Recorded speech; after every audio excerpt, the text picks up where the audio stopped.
Mga kaistorya, papunta po tayo ngayon sa Gulangco dito sa lalawigan ng Pampanga. Date checked, April 11, 2024. Happy, hot, 34 degrees Celsius Thursday. Yes, hot weather po ngayon dito sa Pampanga. Speaking of hot topic, meron ba kayong naiisip? Bahala kayo dyan. Basta ako, melon. Ano ito? Ito ang cauldron. Yes, kaldero.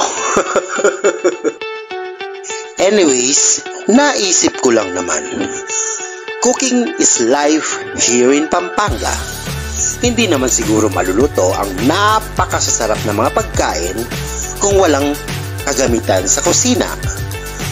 Yes, mga kaistorya, parte ng ating tinatawag na memorable at total dining experience sa salitang Ingles, ang nagagandahan at matitibay kagamitan na pang-dining at pang-kusina ang ating hotel or karinderya experience. And so, for today's episode, ang ating kwento ay patungkol sa mga sandok, kasirola, kaldero, at etc. Nasa salitang sosyal, ito ay tinatawag nating kitchenwares na best BFF mga mahihilig sa kusinang katulad ko.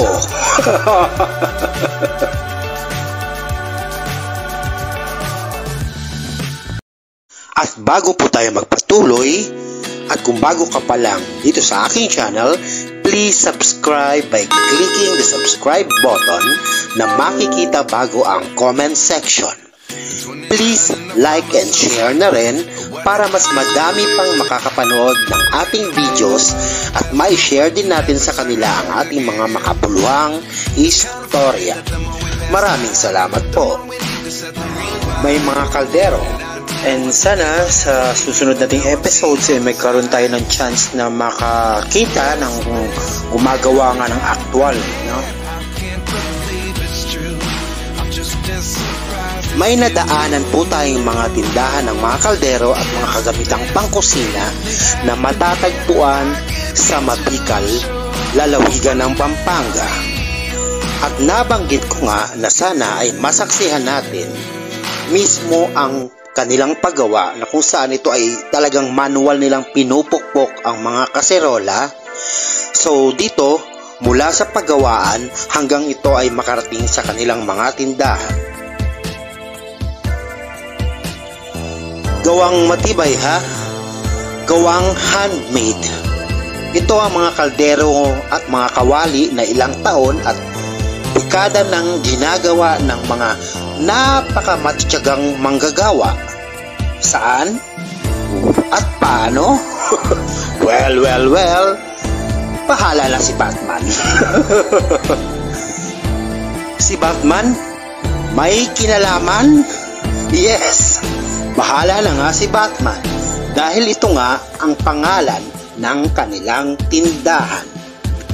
Ang Tatay Batman na may tindang alaki-laki at pagkahaba-habang sandok. OMG! Ewan ko na lang kung aabutin ka pa ng tumitilamsik na mantika at pagkainit-init na buga ng apoy ng pressured kalan. So you can now beat the heat in the kitchen. Yes, mga kaistorya, andito po tayo ngayon sa isang tindahan ng Tatay Batman Pinukpok Kitchenwares Factory Outlet na matatagpuan dito sa Gulangco, Guagua Highway, Pampanga.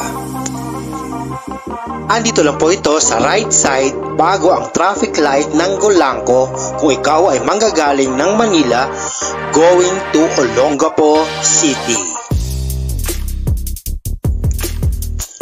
At sa pagkakataon nga ito, napaunlakan tayo ni Tatay Batman upang mapasyalan ang kanilang pagawaan na matatagpuan sa Barangay Mabikal, Florida Blanca, lalawigan ng Pampanga.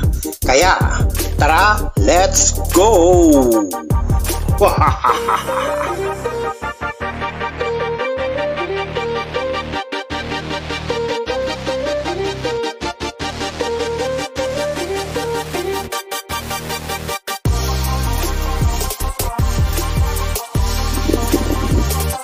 So mga ka-istorya, let us meet Tatay Batman.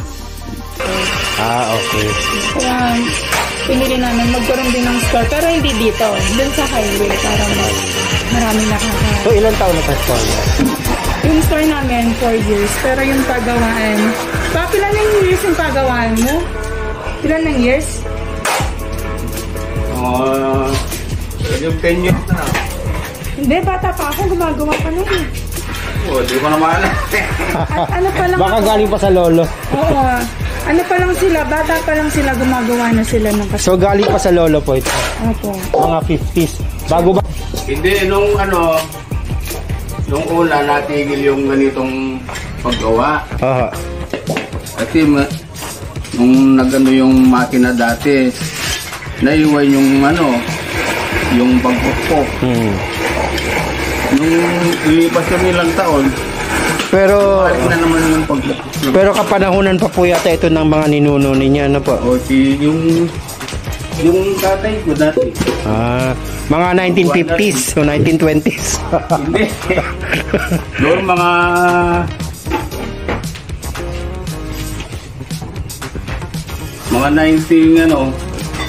1965 gano'n. 1965. Matagal-tagal na rin. Yung minana na lang Mana-mana na lang. ang mga magulang. Sige. Kasi noon, kasi biglang gumasok yung yung machine.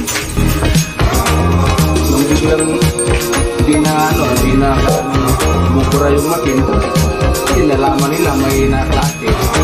Madali matira. So ibig niyo sabihin mas matibay kayo sa machine? Oo. Kasi mano-mano talaga, ano po? Materialist yan, heavy duty, makakapal. Oo. Medyo Sa machine, manipis lang. Oo. Yung madaling masira yung handle niya kasi manipis yung Hawakan. Okay.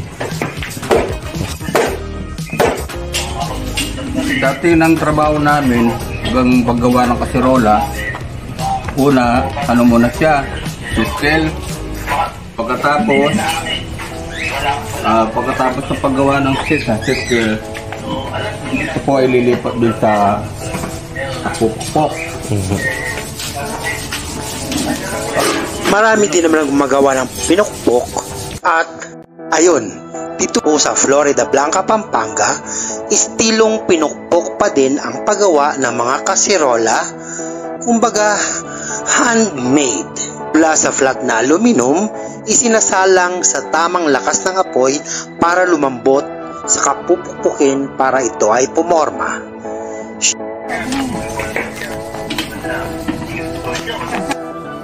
Siyempre, palalamigin bago ito linisin gamit ang panlinis na Rosal Blue na tawag nila.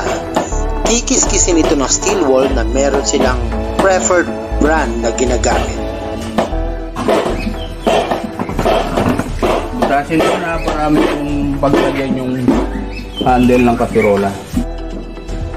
Lalagyan ito ng hawakan, Lalagyan mo ng guhit dito para mayroong guide. at presto! May kasirola ka na! Wow! Wagas, handmade talaga. Kumbaga, parang sa pagluluto lang yan. Ang lahat ng ito ay para bagang nagkakaroon ng magic. Isang produktong nag-uumapaw ang sangkap ng pagtsatsaga at pagmamahal. Kaya pag iyong pinaglutuan, may parang magic na nagpapasarap sa bawat lutuin. Kaya nga ba para kay baby, ang luto ni nanay ang pinakamasarap sa whole wide world. Huwag mo lang patitikimin ng ibang putahe, ha? Just kidding! Wow! Nag-uumapaw! Now I know! Kaya pala, masasarap ang lutong Kapampangan.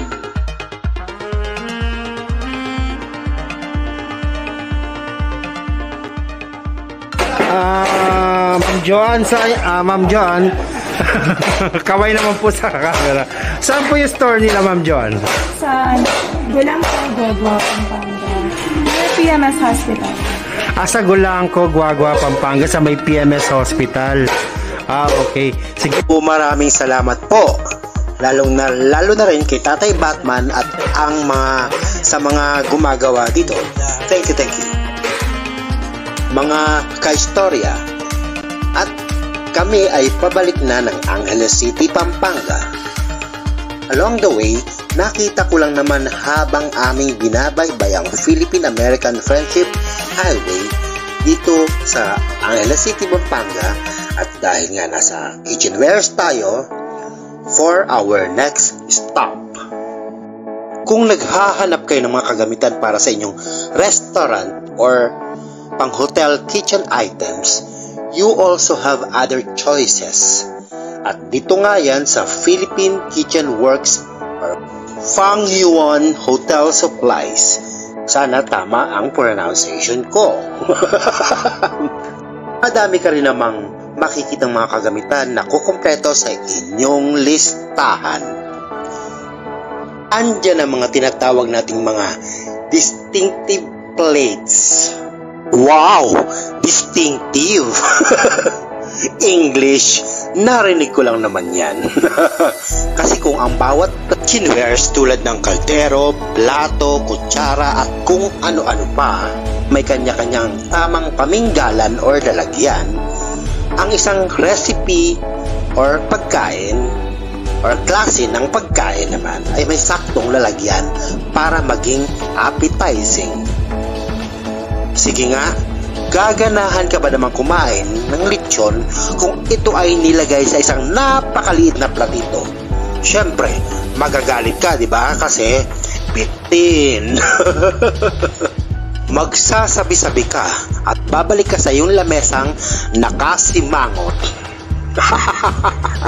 Kikita rin naman natin dito ang mga quality items.